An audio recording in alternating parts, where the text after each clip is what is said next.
Coming up tonight, Health Ministry issues warning to West shop owners against the selling of infected meat products.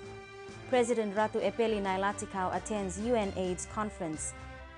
And Ratu gets first ever JP. Good evening, I'm Sandra Asam.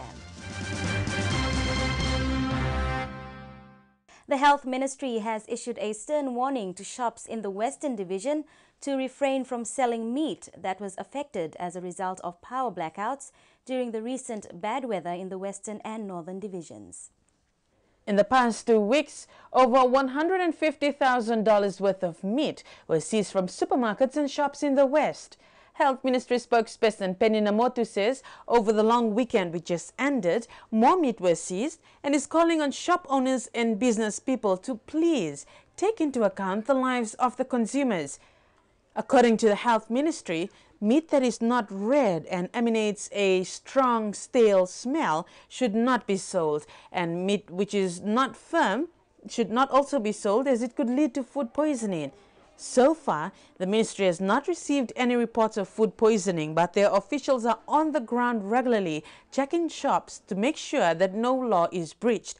The check started as the bad weather and the recent floods led to power blackouts, which affected refrigerators and storage facilities in the flood-ravaged areas. Meanwhile, a plea is also being made to people in affected areas not to eat meat from animals that died as a result of the floods. Rehabilitation for farmers affected by the recent floods will begin once the weather permits. Right now, the agricultural field officers are out in the flood-affected areas on a daily basis doing their detailed survey of crop damages. According to the Agriculture Ministry, the continuous rain in flood-affected areas have not helped the situation as farmers need to clear off debris and silt that have covered their farms. Director for Extension Services for the Department of Agriculture, Urea Wembuta, said once the weather clears, farmers will have a huge task of cleaning their farms and getting rid of all the silt and debris that may have been dumped on their farmland.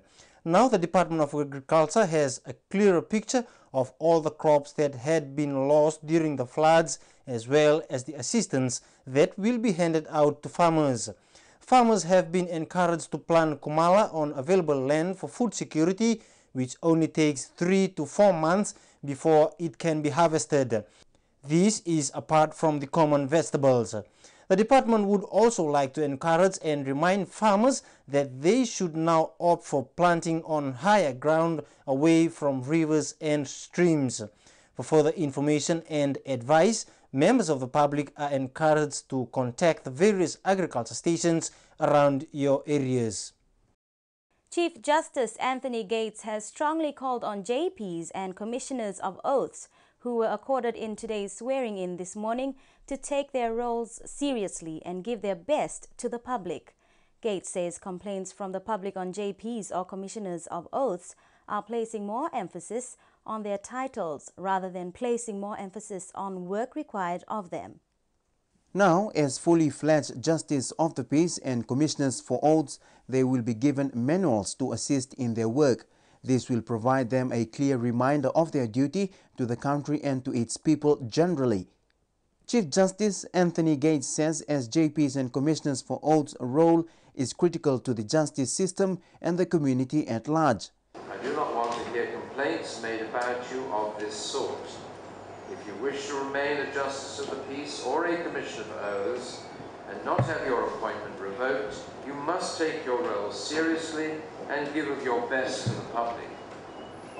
But if, as I assume, you are a public-spirited person and have a sense of obligation and duty to your community, you will be a success in your office.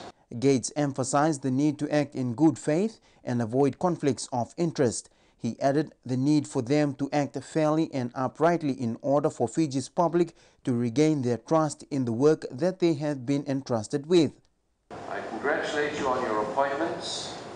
I wish you well in your duties, and I thank you for offering your services to the public. Under the JPs and Commissioner for Oaths Act, they will not receive any salary or fees for their work.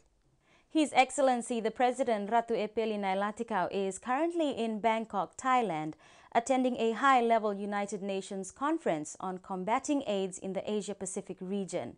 Ratu Epeli is attending the conference as a Pacific Ambassador for AIDS, which started yesterday.